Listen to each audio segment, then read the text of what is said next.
నమస్తే తెలుగు రాజ్యంకి స్వాగతం. నేను మీ సంధ్య. ఫ్యాన్స్లో కృష్ణ గారి ఫ్యాన్సే వేరయ్యా.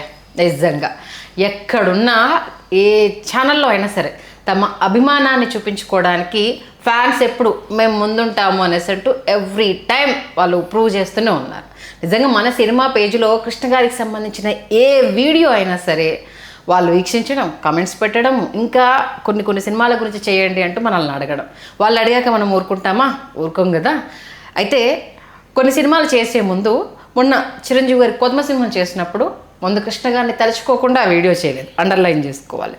మరి మోసగాళ్లకు మోసగాడు సినిమా వచ్చి 55 సంవత్సరాలు పూర్తి చేసుకుంది. దీంతోపాటు కృష్ణ గారు డైరెక్టర్ కేఎస్ దాస్ గారి కాంబోలో హయ్యెస్ట్ మూవీస్ వచ్చాయని ఎంతమందికి తెలుసు? వీళ్ళ కాంబోలో ఎన్ని మూవీస్ వచ్చినా మోసగాళ్లకు మోసగాడు టాప్లోనే ఉంటుందని ఎంతమందికి తెలుసు? ఆ ఇంట్రెస్టింగ్ డీటెయిల్స్ మరింత ఇంట్రెస్టింగ్గా తెలియజేయడానికి సినీ చరిత్రకారులు, సినీ రాజకీయ విశ్లేషకులు చిల్లగడ్డ శ్రీకాంత్ గారు మనతో ఉన్నారు. ఆయన మాటల్లో. శ్రీకాంత్ గారు నమస్తే అండి. నమస్కారం సంధ్య గారు. ఎప్పటికీ ఎవర్ గ్రీన్. దాంట్లో ఇంకొక కామెంట్ కూడా పెట్టారు సార్, కృష్ణ గారి కంటే ముందు శోభన్ బాబు గారు తీశారు అనేసని. దాని గురించి కూడా ఒకసారి డిస్కస్ చేద్దాం. లేదండి, కృష్ణ గారే మొదట కౌబాయ్ అంటే మన కొదమసింహం దాంట్లో కృష్ణ గారి టాపిక్ తీసాం కదా. లేదు దాంట్లో ఒక అభిమాన్ పెట్టారు. లేదండి, శోభన్ బాబు గారు తీశారు ఫస్ట్ ఫిల్మ్. ఆయన జగత్ కిలాడీలు, జగజ్జెట్టీలు, జగజ్జంత్రీలు ఉన్నాయి కదా, ఆ వరుసలో ఆయన శోభన్ బాబు గారిని అనుకుని ఉండి ఉంటారు. మీకు ఆ సమయానికి ఏంటంటే 1969లో హీరో కృష్ణ గారు సొంత నిర్మాణ సంస్థ పద్మాలయాన్ని నెలకొల్పి మొదటి ప్రయత్నంగా ఆయన అగ్ని పరీక్ష అనే సినిమా ఆయన నిర్మించారు. అది అబోవ్ యావరేజ్గా ఆడింది ఆ సినిమా. ఆడిన తర్వాత ఆలోచించారు ఆయన, కొడితే గిడితే కుంభస్థలం కొట్టినట్టు సూపర్ డూపర్ హిట్ ఇవ్వాలే కానీ ఈ అబోవ్ యావరేజ్లు ఏంటి ఇవన్నీ అని చెప్పి ఆరుద్ర గారిని పిలిపించి, అప్పుడు క్రైము, సస్పెన్స్ థ్రిల్లర్ సినిమాలు రాయటంలో ఆరుద్ర గారు అసలు అందవేసించేయి. ఆరుద్ర గారిని పిలిచి ఆరుద్ర గారితో చర్చించారు. ఏమని చర్చించారు? అప్పటికి Mackenna's gold, good bad ugly 2 ఆడుతున్నాయి మద్రాసులో. ఓకే. అవి కృష్ణ గారు ఏంటంటే ఏ హాలీవుడ్ సినిమా వచ్చినా కృష్ణ గారు వెళ్ళిపోయి చూసేసి వచ్చి, ముఖ్యంగా జి హనుమంతరావు గారు, ఆయన సోదరుడు జి హనుమంతరావు గారితో జి ఆదిశేషగిరిరావు గారు, బంగారీ గారు అంటారు, బంగారీ గారితో ఇద్దరితో కూర్చొని చర్చించి, మనం కౌబాయ్ సినిమా తీస్తే ఎలా ఉంటుందంటే, భలే ఉంటుంది అన్నయ్య, చాలా బాగుంది ఆలోచన అన్న తర్వాత ఆరుద్ర గారితో కూర్చున్నారు.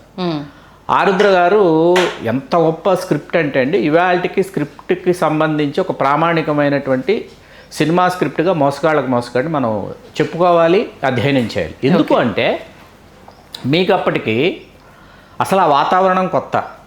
1700-1750 సంవత్సరాల మధ్య జరిగినటువంటి కథగా అప్పటికి బ్రిటిష్ వాళ్ళు, ఫ్రెంచ్ వాళ్ళు భారతదేశానికి వచ్చారు. అందుకనే సంస్థానాలు, పరగణాలు ఉన్నాయని చెబుతూ ఈ కథని ప్రారంభిస్తూ, ఆ వాతావరణానికి ప్రభావితులై అటువంటి దుస్తులు ధరిస్తూ గుర్రాల మీద సంచరిస్తూ వాళ్ళు దిగుమతి చేసినటువంటి మందుగుండు సామాగ్రి ఏదైతే ఉందో దాంతో వీళ్ళు ఆయుధాలు తయారు చేసుకుని అనేటటువంటి వాతావరణాన్ని అద్భుతంగా ఆయన అసలు చాలా అద్భుతంగా రాశారు ఆరుద్ర గారు. రాసి ఆయన దీనికి పెట్టినటువంటి మొట్టమొదటి టైటిల్ ఏంటంటే అదృష్టరేఖ, దీని పేరు. ఓకే. అదృష్టరేఖ అనేటటువంటి టైటిల్ ఖరారు చేశారు. ఖరారు చేసిన తర్వాత మళ్ళీ చర్చలు మొదలవుతాయి కదా. ఆ చర్చల సమయంలో ఏంటంటే దర్శకుడిగా ఆయన చర్చలు అయిపోయిన తర్వాత ఫుల్ బౌండ్ స్క్రిప్టు ఆరుద్ర గారు కృష్ణ గారికి ఇచ్చిన తర్వాత రాత్రి మళ్ళీ ఒకసారి మొత్తం నేను చదువుతానని రాత్రి మొత్తం కృష్ణ గారు కూర్చొని చదివారంట స్క్రిప్ట్. ఉదయం మళ్ళీ పద్మాలయ ఆఫీస్లో వీళ్ళ సమావేశం జరిగింది. నలుగురే ఉన్నారు, కృష్ణ గారు, హనుమంతరావు గారు, ఆదిశేషగిరిరావు గారు, ఆరుద్ర గారు. కృష్ణ గారు ఒకటే చెప్పారంట, స్క్రిప్ట్ చదువుతుంటే సినిమా చూస్తున్నట్టుంది ఆరుద్ర గారు, కాబట్టి ఈ స్క్రిప్ట్ని మీరే డైరెక్ట్ చేయాలి, మీరే దర్శకుడు అని చెప్పి ఆయన్ని అంటే, ఆరుద్ర గారు లేదు నేను రచన మాత్రమే చేయగలను, దర్శకుడుగా మీరు ఎవరినైనా ఎంచుకోండి, అది వేరే వాళ్ళ పని అని ఆరుద్ర గారు చెప్పిన తర్వాత ఎవరికి ఇవ్వాలి డైరెక్షన్ అని ఆలోచించారు. అప్పటికి టక్కర దొంగ, చక్కని చుక్క, బంగారు కుటుంబం, ప్రేమజీవులు 3 సినిమాలు కేఎస్ఆర్ దాస్ గారితో కృష్ణ గారు చేశారు అప్పటికి. ఓకే. అంటే 3 సినిమాలు పూర్తయి 4వ సినిమా. అలాగే కేఎస్ఆర్ దాస్ గారు దర్శకత్వం వహించిన మొట్టమొదటి రంగుల చిత్రం కూడా మోసగాళ్ళకు మోసగాడు. అప్పటిదాకా ఆయన కలర్ సినిమా డైరెక్ట్ చేయలే. ఓకే. అలా కేఎస్ఆర్ దాస్ గారు వచ్చిన తర్వాత కేఎస్ఆర్ దాస్ గారు ఒకటే చెప్పారు, నాకు హాలీవుడ్ సినిమాలు చూపిస్తే నేను ఆ ప్రభావానికి లోన్ అవుతా, కాబట్టి నేను ఆ సినిమాలు చూడను, ఇది గుడ్ బ్యాడ్ అగ్లీ చూడను, మెకన్నాస్ గోల్డ్ చూడను, కాబట్టి నేను స్క్రిప్ట్ ఎలా ఉందో స్క్రిప్ట్ని నేను ఆవాహన చేసుకుని నేను అవకాశం బట్టి యాజ్ ఇట్ ఈజ్ స్క్రిప్ట్ ప్రకారంగా నేను వెళతాను అని చెప్పి ఆయన చెప్పారు. తోట వెంకటేశ్వరరావు గారు, తోటతరణి గారి నాన్నగారు ఈ సినిమాకి కళాదర్శకులు. తోట వెంకటేశ్వరరావు గారు, కోటగిరి గోపాలరావు గారు, ఈవేళ మన బాహుబలి, చాలామంది బాహుబలికి మన రాజమౌళి గారి సినిమాలకి కోటగిరి వెంకటేశ్వరరావు గారు, చంటి గారు అంటారు. చంటి గారిని ఎడిటర్గా అందరూ గుర్తిస్తారు, కానీ వాళ్ళ అన్నయ్య కోటగిరి గోపాలరావు గారు, ఆయన నిర్మాత కూడా, ఊరంతా సంక్రాంతి సినిమా కూడా తీశారని. ఆయన ఈ సినిమాకి ఎడిటరు. హీరాలాల్ గారు, శ్రీనివాస్ గారు వాళ్ళిద్దరూ కొరియోగ్రాఫర్స్. స్టంట్స్ వచ్చేసి రాఘవులు గారు, రామశెట్టి రాఘవులు గారు, ఫైట్ మాస్టర్ రాజు గారు నాన్నగారు. అట్లాగే మాధవన్ ఆ రోజుల్లో టాప్ అనమాట తమిళంలో, మాధవన్ గారు. కొన్ని స్టంట్స్లో రాఘవులు గారు నాగభూషణం గారికి, మాధవన్ గారు కృష్ణ గారికి డూపులుగా కూడా యాక్ట్ చేశారు ఈ సినిమాలో. సరే, ఇప్పుడు మనం అసలు కథలోకి వస్తే కేఎస్ఆర్ దాస్ గారు అట్లాగా ఈ స్క్రిప్ట్ని ఆయన ఓన్ చేసుకున్న తర్వాత ఫిబ్రవరి 1971 ఫిబ్రవరిలో ఆదుర్తి సుబ్బారావు గారు, కృష్ణ గారిని ఎవరైతే పరిశ్రమకు పరిచయం చేశారో ఆదుర్తి సుబ్బారావు గారు క్లాప్ కొట్టారు. కృష్ణ గారికి అత్యంత ఆత్మీయులు, గూఢాచారి 116 లాంటి అట్లాగే కృష్ణ గారితో ఎన్నో సినిమాలు అప్పటికి నిర్మిస్తూ ఆ తర్వాత కూడా నిర్మించిన డూండి గారు స్విచ్ ఆన్ చేశారు. విజయనిర్మల గారు, జ్యోతిలక్ష్మి గారు, రాజసులోచన గారు, ఇంతమంది కథలు. రాజసులోచన గారిది తకిట తదమి తమాషా లోకం అనేసి ఒక ఐటమ్ సాంగ్ ఆవిడది. అప్పటికి రాజసులోచన గారు ఏంటంటే ఆవిడకి సినిమా అవకాశాలు లేవు, ఆవిడకి చాలా గ్యాప్ వచ్చేసింది, పెళ్ళయింది, గ్యాప్ వచ్చింది. దాంతో ఏంటంటే ఆవిడ జపాను, అమెరికాలో ఆవిడ డ్యాన్స్ ప్రోగ్రామ్స్ ఇస్తున్నాడు. కూచిపూడి, చాలా గొప్ప కూచిపూడి నృత్యకారిని ఆవిడకి అమెరికాలో జాబ్ వచ్చింది. ఇక్కడే ఉండి మీరు డాన్స్ క్లాసెస్ తీసుకోండి, ఒక చాలా అద్భుతమైన జాబ్ వస్తే మళ్ళీ ఎవరైనా సినిమాకి పిలిస్తే సినిమాల్లోకి వెళ్ళిపోదాం, ఈ జాబ్ చేసుకోవడం కంటే అని అనుకుంటున్నప్పుడు ఆవిడ పిలిచారు. పిలిచి ఆవిడ చేశారు. వాహిని స్టూడియోస్లో సినిమా ప్రారంభమైంది. ఆ సమయానికి ఏంటంటే కృష్ణ గారి సినిమా బడ్జెట్ అప్పటికి 4 లక్షల రూపాయలు, అంటే చాలా పెద్ద బడ్జెట్ అండి. కృష్ణ గారి సినిమాలు 3 లక్షలు ఒక మోస్తరు బడ్జెట్, 1 లక్ష రూపాయలు అవి ఇవి ఈ హంగు ఆ హంగు ఉండాలంటే 7 లక్షల రూపాయలు. అట్లాంటిది ఈ సినిమాకి 4 లక్షల రూపాయలు, ఈ సినిమా 7 లక్షలు అయింది బడ్జెట్. కృష్ణ గారు ఎక్కడ అసలు కాంప్రమైజ్ అవ్వకుండా అన్కాంప్రమైజ్డ్గా కృష్ణ గారు చేసినటువంటి మొట్టమొదటి సినిమా పద్మాలయ చరిత్రలో నిలిచిపోవాలి. ఎందుకంటే రాజస్థాన్లోని థారియాడారిని చూపించారు, సట్లేజ్కి వెళ్ళారు, బికనీర్ కోటకి వెళ్ళారు, పాండిచ్చేరికి వచ్చారు, ఆ తర్వాత మీకు వచ్చే శివబాడి టెంపుల్ అంటారు అక్కడికి వెళ్ళారు. ఇట్లా there are so many locations. ఇన్ని లొకేషన్స్కి వెళ్ళి, మరీ ముఖ్యంగా రాజస్థాన్ ఎడారికి వెళితే ఏంటంటే 150 కిలోమీటర్ల మేర రాజస్థాన్ థారేడార్కి వెళ్తే, థారేడార్ లోపలికి వెళ్ళిపోతే 150 కిలోమీటర్ల రేడియస్లో మీకు ఎక్కడ మనుషులు ఉండరు, ఎక్కడ మంచినీళ్ళు దొరకవు, అసలు మీ ఏవి అసలు కన్సూప్ మేరలో కనిపించవు. అలాంటి చోటికి వెళ్ళి షూట్ చేశారనమాట. 100 మంది జూనియర్ ఆర్టిస్టులు, 10 మంది ఫైటర్లను తీసుకెళ్ళి మన జ్యోతిలక్ష్మి గారు, నాగభూషణం గారు, కృష్ణ గారు వీళ్ళందరూ అక్కడ షూట్ చేయటం. మరీ ముఖ్యంగా ఏంటంటే నాగభూషణం గారి పాత్ర, మీకు మెకన్నాస్ గోల్డ్లో ఒమర్ షరీఫ్ చేసినటువంటి పాత్ర, దానిని ఆరుద్ర గారు ఏంటంటే కామెడీ లేకపోతే వెరీ సీరియస్ టోన్లో, వెరీ సీరియస్ జానర్లో వెళ్ళిపోతుందని చెప్పేసి ఒమర్ షరీఫ్ మీకు పంచ్ లైనర్స్ వేస్తుంటాడు, కామెడీ చేస్తుంటాడు మెకన్నాస్ గోల్డ్, దాన్ని దృష్టిలో పెట్టుకొని నాగభూషణం గారి నక్కజిత్తుల నాగన్న ఆ పాత్రను ఆయన సృష్టించారు. సృష్టించిన తర్వాత ఇదే పాత్రని మీరు మెరుపుదాడిలో గొలపూడి మారుతిరావు గారు వేశారు, చూడొచ్చు. అట్లా ఇదే పాత్ర, ఈ పాత్రే మళ్ళీ మీ కొదంసింహంలో సుడిగాలి మోహన్ బాబు గారు వేశారు. ఇది ఒమర్ షరీఫ్ మెకన్నాస్ గోల్డ్లో ఆ పాత్రే తీసుకొచ్చి ఈ సినిమాకి సంబంధించి విఎస్ఆర్ స్వామి గారు అండి, సినిమాటోగ్రాఫర్, డైరెక్టర్ ఆఫ్ ఫోటోగ్రఫీ, వారు బ్యాక్లైట్ అంటారు, కంప్లీట్ బ్యాక్లైట్లో తీసినటువంటి సినిమా. థారేడార్కి వెళ్ళిన తర్వాత అక్కడేంటి ఎలాగుంది ఓ అబ్బాయో పాట ఉంటుంది, ఆ పాట తీయాలి. పాట తీసిన తర్వాత ఏంటంటే మీకు ఆయన వదిలేసి వెళ్ళిపోతారు, కృష్ణ గారిని వదిలేసి వెళ్ళిపోతే, ఎడారిలో వదిలేసి వెళ్ళిపోతారు కదా, రెండు ఉంటాయి కదా, నాగభూషణం గారిని వదిలేసిన అది ఉంటుంది ఒక సిచ్యువేషన్. ఈయనని కృష్ణ గారిని విడిచి వెళ్ళిపోయిన తర్వాత ఏమవుతుందంటే కృష్ణ గారికి చీము పొక్కులు వస్తాయి మొహం అంతా. అవును, అది చెయ్యాలంటే ఎలా తీయాలి? మేకప్ మాధవరావు గారు, సి మాధవరావు గారు, మన సి రామప్రసాద్ గారు నాన్నగారిని, కృష్ణ గారి పర్సనల్ మేకప్ మ్యాన్ ఉన్నారు ఇంకా సి మాధవరావు గారు. మాధవరావు గారు ఏం చేశారంటే బఠానీలు తెప్పించి బఠానీల మీద ఉన్న తొక్కు ఒలిచేసి బఠానీలు మొత్తం కృష్ణ గారి మొహం మీద అతికిచ్చేసి దాని మీద టచ్అప్ చేశారంట. ఇట్లాంటివన్నీ. అట్లాగే మీకు గిర్రం కెమెరా తిరగాలన్నమాట, అంటే కొడితే మొత్తం భూమి గుండ్రంగా తిరిగినట్టు అనిపించింది అని అనిపిస్తారు. ఆ షాట్కి ఏం చేయాలో ఆలోచించి విఎస్ఆర్ స్వామి గారు ఆపరేటివ్ కెమెరామెన్ని లారీ టైర్లో కూర్చోబెట్టి తిప్పారంట. తిప్పి ఆ షాట్, ఆ ఎఫెక్ట్ ఎక్కడున్నాయండి ఆ రోజు చెప్పండి? ఏమున్నాయి, ఏ వనరులు ఉన్నాయి, ఏ వసతులు ఉన్నాయి? ఇప్పుడు మనం అకేలా కరీల్ లాంటి షాట్ తీయాలంటే స్టూడియోలో ఏం చేశారంటే అలా షాట్ తీయాలంటే ఏం చేయాలని ఆలోచించి అంత లాంగ్ వెళ్ళి టాప్ యాంగిల్ కదా, టాప్ యాంగిల్కి వెళ్ళి తీయాలంటే ఒక అటక కట్టారంట. అటక తయారు చేసి అటక మీద కెమెరామ్యాన్ని కూర్చోబెట్టి షార్ట్స్ తీయడం, ఆ అటకని కిందికి తీసుకురావాలంటే కిందికి వస్తుంది, పైకి వెళ్ళాలంటే పైకి వెళ్తుంది, అలా తయారు చేశారంట. ఇట్లాంటి పాటలన్నీ పడ్డారు. అలాగే చలి అండి, 71లోనే ఉత్తర భారతదేశంలో ఎన్నికలు వచ్చాయి. అసలు ఆ చలికి ఆ ఎన్నికలకి అసలు చాలామంది నాయకులు మేము వెళ్ళలేము ఈ చలికి ఆ ప్రాంతంలోకి అనేటటువంటి చోట్లకు కూడా కృష్ణ గారు వెళ్ళి సట్లెజ్ దగ్గర శివబాడి టెంపుల్ ఇక్కడ ఏం చేశారంటే ఆ నీళ్లు మీకేంటంటే పచ్చగాను ఈ మన ఊదారంగు అంటారు, ఊదారంగులో పచ్చ రంగులో నీళ్లు కనిపిస్తాయని దానిని కూడా క్యాప్చర్ చేశారు వీళ్ళు. క్యాప్చర్ చేసి మరీ ముఖ్యంగా వీళ్ళు వెళ్ళి చేసినటువంటి మంచుకొండల్లోకి వెళ్ళి చేసినటువంటి పాట అనమాట, కోరినది నెరవేరినది. దాంట్లో అసలు ఆ పాటలో కొన్ని షార్ట్స్లో విజయనగరం గారు తెలియక ఏం చేశారంటే వితౌట్ షూ నడిచేశారు ఆవిడ.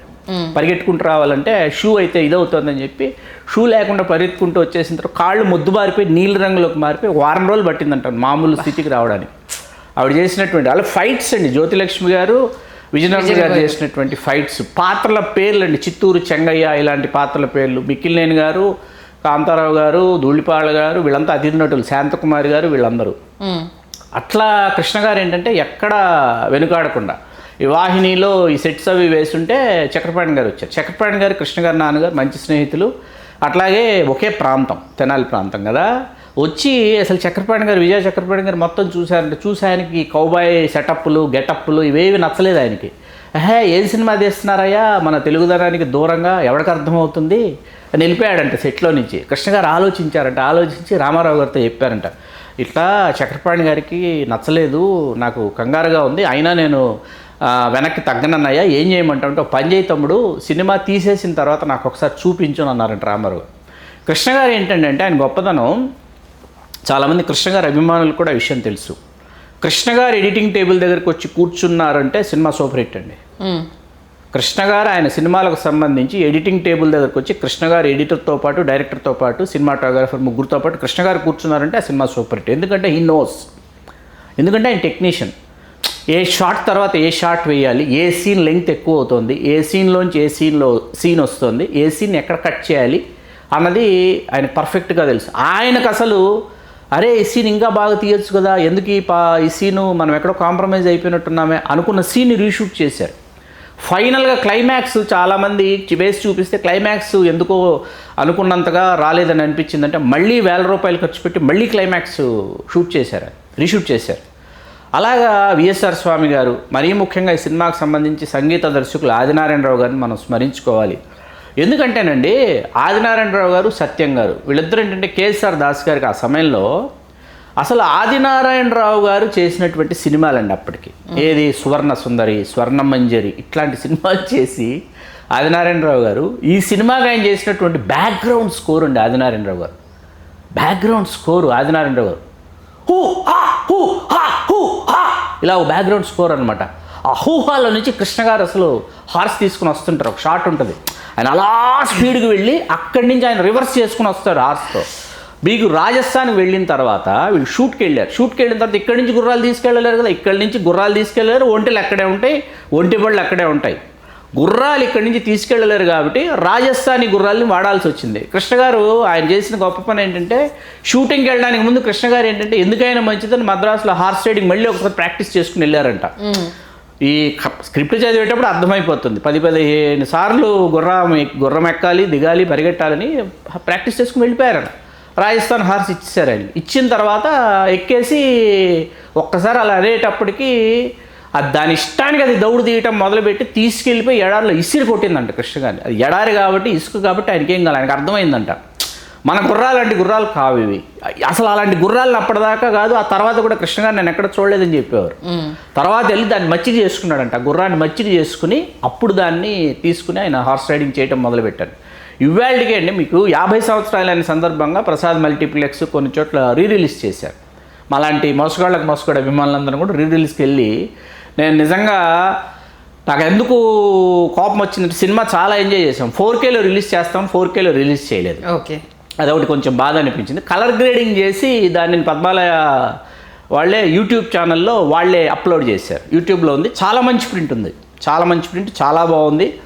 అలా మీకు జ్యోతిలక్ష్మి గారు కృష్ణ గారిని టీస్ చేసే పాట ఒకటి, అలాగే రాజసులోచన గారి పాట ఒకటి, ఇవన్నీ కూడా ఆ రోజుల్లో మైమరిపించిన పాటలు. వీటన్నిటికంటే కోరినది నెరవేరినది నా ఆల్ టైమ్ ఫేవరెట్ సాంగ్. కోరినది నెరవేరినది ఓహో నిజము. అసలు కళా నిజమా. మెయిన్ అవును, ఈ సినిమాలో విజయ నిర్మల గారు ఎంత అందంగా చాలా కనిపిస్తారు. బాగుంటారు, చాలా బాగుంటారు. 2 డైమెన్షన్స్, అంటే ఒక తండ్రి చాటు కూతురుగా ఉండి తండ్రిని చంపిన వాళ్ళని పగ తీర్చుకోవడానికి కృష్ణ గారు ట్రైన్ చేసినప్పుడు ఎంత రగడ్గా మారిపోతుంది ఈ అనేది. సినిమాకి సంబంధించి చాలా మందికి ఇవాళకి తెలియని విషయం ఏంటంటే, ఇప్పుడు Mackenna's gold good bad ugly స్ఫూర్తితో సినిమా చేశారు.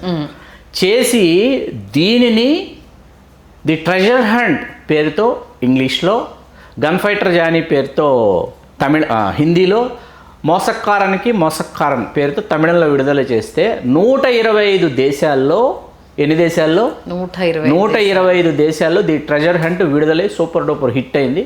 తెలుగు వెర్షన్ మీకు కర్ణాటకలో విడుదలై శతదినోత్సవం తెలుగు వెర్షన్ మోసగాళ్ళకు మోసగాడు తెలుగు, బెంగళూరు, మైసూరు 100 days అనమాట అక్కడ. అలా మీకు ఈ సినిమా సాధించిన విజయం అనమాట. ఇక్కడ చాలా ఆశ్చర్యకరమైన విషయం ఏంటంటే, ఇప్పుడు ఇది 14,000 అడుగుల నిడివండి సినిమా. తెలుగు సినిమా మనం కూర్చుని వేళ చూస్తే 14,000 అడుగులు నిడి వస్తుంది. 1971 ఆగస్టు 28 విడుదలై విజయదుందు వినియోగించింది. ఈ 14,000 అడుగుల్ని ది ట్రెజర్ హంట్ ఇంగ్లీష్ చేయడానికి ర్యాండావర్ గై అని సుప్రసిద్ధ సినీ పాత్రికేయుడు చెన్నైలో, ఆయన చేత ఇంగ్లీష్లో సబ్ టైటిల్స్ వేసి కృష్ణ గారు 9,000 అడుగులు కుదించి మిగతా అన్ని భాషలకి అన్ని దేశాలకు పంపిస్తే, రాజసులోచన గారి పాటను ఏం చేయాలని ఆలోచించి పాట తీసేశారు. మ్యూజిక్ ఉంటుంది కదా, బ్యాక్గ్రౌండ్ మ్యూజిక్ వరకు ఉంచారు. అది జిప్సీ యువతి అని చెప్తారు మన కథలో. వాళ్ళు అక్కడి నుంచి ఫోన్ చేసి, ఆవిడని జిప్సీ యువతిని కదా కమిట్ అయ్యారు మీరు కథలో, ఆవిడ ఏం పాట ఏ భాషలో పాడితేమి అవి కూడా కట్ చేసి పంపించేయండి, ఆ షార్ట్స్ కూడా అవి కూడా వేస్తాం, జనాలు చాలా ఎంజాయ్ చేస్తున్నారంటే అగైన్ ఈ షార్ట్స్ కూడా తీసుకెళ్ళి పంపించాను. సినిమా పూర్తయిన తర్వాత కృష్ణ గారు ఎన్టీ రామారావు గారికి చూపిస్తే, తమ్ముడు సూపర్ డూపర్ హిట్ సినిమా, అద్భుతం, చాలా బాగుంది, చాలా బాగా తీసామని ఎన్టీ రామారావు గారు కృష్ణ గారిని అభినందించారు. ఇవాళకి మోసగాళ్ళకు మోసగాడు ఒక బెంచ్ మార్క్ అండి. ఎందుకంటే కౌబాయ్ సినిమాలకి ఆ తర్వాత కృష్ణ గారితో కేఎస్ఆర్ దాస్ గారు మొనగాళ్ళకు మొనగాడని తీశారు. ఆడలా చాలా బాగుంటుందండి, మోసగాళ్ళకు మోసగాడు కంటే బాగుంటుంది. కానీ ఆడలేదు సినిమా. నిజం నిరూపిస్తాను ఒక సినిమా, దొంగల దోపిడీ అని ఒక సినిమా, మొనగాడు వస్తున్నాడని జాగ్రత్త, ఇవేవి ఆడలే కృష్ణ గారి సినిమాలు, సో అనమాట. మీకు చాలా బాగున్న కౌబాయ్ సినిమాలు, కౌబాయ్ నెంబర్ 1 మనం మొన్న మాట్లాడుకున్నాం, అర్జున్తో, యాక్షన్ కింగ్ అర్జున్తో కేఎస్ఆర్ దాస్ గారు తీశారు, చాలా బాగుంటుంది. ఆడలేదు సినిమా చాలా బాగుంటుంది. కౌబాయ్ సినిమాలో చాలా బాగా ఆడిన సినిమాలు మోసగాళ్ళకు మోసగాడు, మెరుపుదాడి, కొలమసింహం, 3 సినిమాలే. వాస్తవానికి ఇంకా బాగుండి ఆడలేకపోయిన సినిమా గిరిబాబు గారు వాళ్ళ అబ్బాయి బోసుబాబుతో తీసిన ఇంద్రజిత్. కౌబాయ్ సినిమా బాగుంటుంది, సినిమా చాలా బాగుంటుంది, కానీ ఆడలేదు ఆ సమయానికి, అది ఆడలేదు, రాంగ్ రిలీజ్ అవటమో ఏదో అయింది. సినిమా చాలా బాగుంటుంది, ఆడలేదు. సెకండ్ హాఫ్ ఎక్స్ట్రాడినరీ వాస్తవానికి. మోసగాళ్ళకు మోసగాడు 55 సంవత్సరాలు పూర్తి కాబోతుంది ఆగస్టు 28కి. కృష్ణ గారి అభిమానులనే కాదు, తెలుగు సినిమా ప్రియుల్ని కూడా ఎంతగానో అలరించి, సాహసానికి మారుపేరు, సాహసమే నా ఊపిరి అనేటటువంటి మాటకు నిలువెత్తు నిదర్శనం తెలుగు సినిమా హీరోలలో సూపర్ స్టార్ కృష్ణ గారు నిరూపించుకున్నటువంటి సినిమా. అప్పటికి మోసగాళ్ళకు మోసగాడు. నిర్మాతగా తన సోదరుడు జి ఆదిశేషగిరిరావు గారు పేరు వేశారు. కృష్ణ సమర్పించు పద్మాలయ మూవీస్, జి ఆదిశేషగిరిరావు గారు దర్శకత్వం, కేఎస్ఆర్ దాస్ గారు రచన. ఏది కథా మాటలు ఆరుద్ర గారు, పాటలు ఆరుద్ర గారే రాశారు. అబ్బాయ పాట అప్పలాచార్య గారు అని ఆయన రాశారు ఆ పాట. కోటగిరి గోపాలరావు గారు ఎడిటరు, తోట వెంకటేశ్వరరావు గారు art director, the great legend VSR Swami గారు ఆయన సినిమాటోగ్రాఫరు, హీరాలాల్ మాస్టర్, శ్రీనివాస్ గారు కొరియోగ్రాఫర్సు, రాఘవులు గారు, మాధవన్ గారు స్టంట్స్. ఇట్లా ఒక అద్భుతమైనటువంటి సినిమాని వాళ్ళు మన కోసం అందించారు. 55 సంవత్సరాలైనా మనం మాట్లాడుకుంటున్నాం.